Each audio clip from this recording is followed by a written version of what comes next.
Tenants in a rent-controlled California apartment building would rather live in an ugly, outdated, obsolete, and dilapidated unit than pay higher rents, and their landlord stopped repairs because of it. I'm Tony, and this is Real Estate Investing and Landlord News.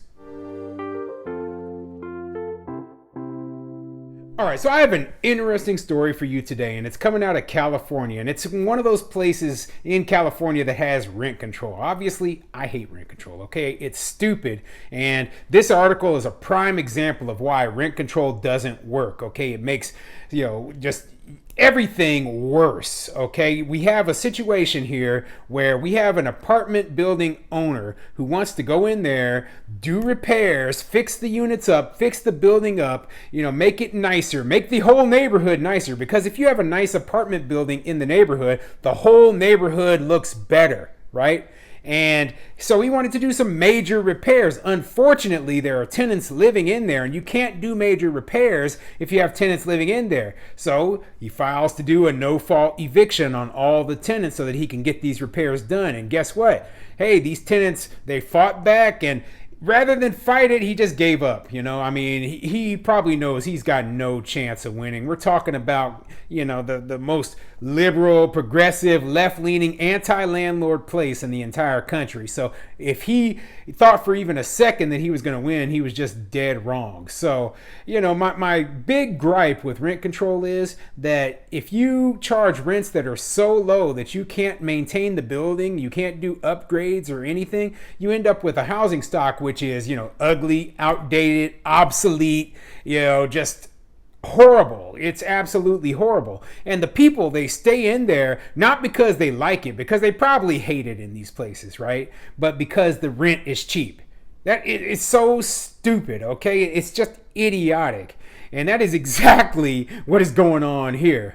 So yeah, I can't stand this type of situation, but I like bringing these articles because, it kind of shows the mentality of these people who promote rent control. So before I get into the article, go ahead, hit the subscribe button, maybe leave a comment down below. Let me know what you think, okay? Not just about this rent control situation, but tell me, what you'd like to see on my upcoming videos. I'm working hard to bring you videos about every issue that I can find that might have anything to do with landlords. And, I might start bringing other videos as well that cover topics like I heard that, there's this student loan debt repayment. Other anti-business laws or stuff that, really hurts people, higher taxes, etc. I have a broad range of interests, and, I know this channel is going to still be 90% plus real estate and 90% plus for landlords. But hey, remember, all of these other issues affect landlords as well. And, that's why I'm thinking about bringing you a more diverse range of topics. So this article is coming from the East Bay Times, and it says, San Pablo, tenants successfully fight off a no-fault evictions, preserve affordable housing. So yeah, the new thing now is that, hey, we have to preserve this affordable housing. We have to keep this housing cheap so that, forever, so that, lower income people can afford to live here. But remember, when you are preserving affordable housing, that means you're not doing any repairs on it. You're not fixing it up, because if you do any repairs, you cannot possibly recover the investment that you made in order to make those repairs. So the only way you can keep this place cheap is by keeping it crappy, making it a horrible place to live. But let's get into the article and see what it says. Anita Mendoza and her neighbors at the Porto Apartments in San Pablo can finally relax a little. Their landlord recently abandoned the eviction notices he taped to tenants' doors late last year. Property owner Martin Gonzalez claimed in January that the 14-unit complex built in 1967, which he purchased in 2019, required renovations to replace unsafe appliances, eliminate mold and termites, fix outdated electrical wiring, and repair plumbing, characterizing those upgrades as necessary for the unit's safety and habitability.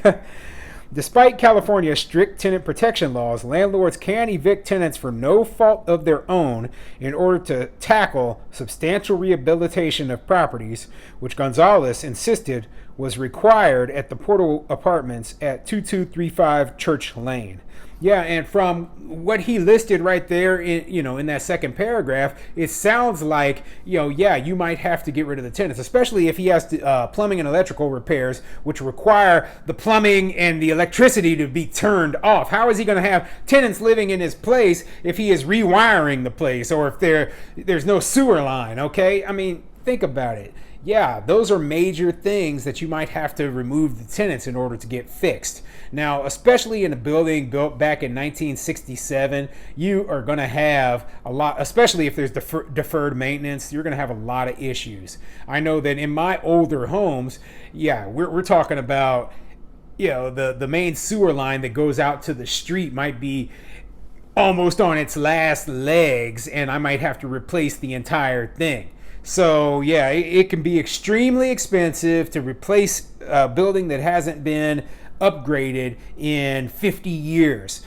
But I'm not saying that this is what this guy was doing, but that's what it sounds like. And if he has mold and termites, mold inside the walls, or termite issues, etc., yeah, it could mean that he really does need to remove all of the tenants from the building in order to get these repairs done. On top of that, he purchased the building in 2019, right? So that's only 3 years ago. If you're purchasing a building, you are paying more money than the person who you bought it from, right? So your bills are probably going to be higher.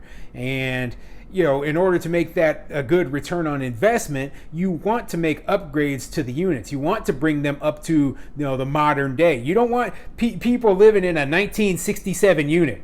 It's a 50-year-old thing. It's got a green toilet. It's got shag carpet in the bathroom surrounding the toilet. All the appliances are either green or yellow. And no, that's ridiculous, okay? We want to bring it up, make it modern, and yes, we will be able to charge more rent when we do that.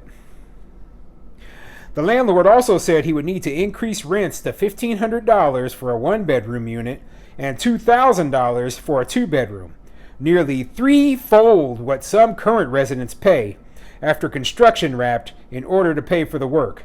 But Mendoza, who has lived at the complex for nearly 30 years, and other tenants stressed their homes, while modest, weren't in disrepair, so they pushed back and found success in court.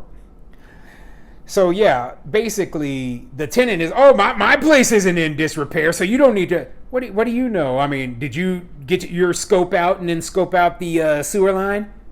Did you open up the walls and did you notice all the knob and tube wiring in there? I would like to bring the wiring up to modern code. Did you do that, Miss Mendoza?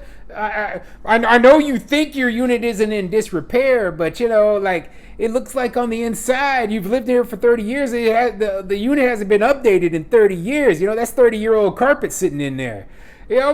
Maybe you're saying that because, hey, you don't want to lose that cush super low rent that you're paying right now. And it says it increases threefold. He wants to increase the rent to $1,500, and some people are paying a third of that. So there's people in, this part of California, right? It says East Bay, so I'm assuming it's kind of near San Francisco. There's people there who are only paying $500 a month in rent. I mean, come on. Okay, you're not living in reality here. Yeah, the previous landlord let you live in there for free, and or for not free, but cheap. But you know what? They didn't do any repairs the whole time either. This place was built in 1967. It's over 50 years old. So yeah, and I realize they're probably under rent control, so the previous landlord probably couldn't do any repairs and still be able to turn a profit. Okay? So yeah, ridiculous. Jack Zaneri, a senior attorney with the Alliance of Californians for Community Empowerment, who represented Portal Apartments residents alongside advocates from Bay Area Legal Aid, said Gonzalez's case for needing to evict residents eventually fell apart, especially after questions emerged whether the work was primarily cosmetic, from remodeling kitchen cabinets to replacing light fixtures, as opposed to substantial. So yeah, They all the free attorneys and all these tenant right advocate people, they came out and then they started questioning, oh yeah, well this stuff is just cosmetic. Yeah, those electrical lines in the walls and the sewer line, that's just cosmetic. You don't need to replace. You know what? I understand why this landlord just gave up in this case, because you know what, I wouldn't have even, you know what, I wouldn't even bought this building, honestly. You know, buying a rent control building in the San Francisco Bay Area sounds like a pretty dumb idea to me. But if he actually thought, yeah, but I realize this is the investment strategy that some real estate investors use. They go in, they figure out a way that they can, you know, evict tenants, they fix the place up, they, you know, raise the rents, and then the place is worth, you know, quite a bit more than what they paid for it.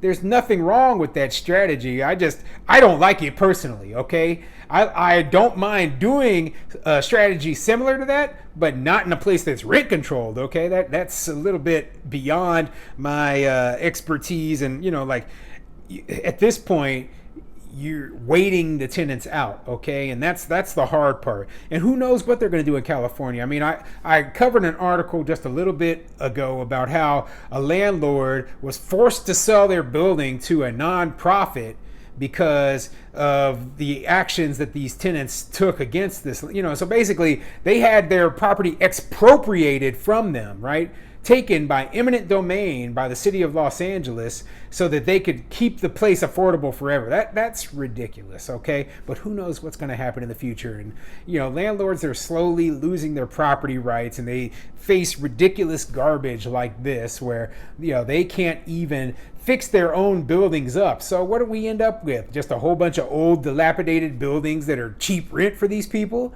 Landlords who aren't able to actually make a profit off of the rental income because the expenses and all their costs are too high. I mean, it sounds like a nightmare, okay? It sounds like an absolute nightmare. And you know what's going to end up happening? I mean, I've read some of the worst case scenarios for rent control in some of foreign countries, and literally the building owners will just walk away. They'll just be like, you know what, I can't afford the repairs, so I'm done. You can foreclose it, right? And then if the bank forecloses it, the bank can't evict the people either. So, and no repairs are getting done. The place just becomes a slum, you know, with no power, no water, nothing's done in it, and nobody's doing any repairs.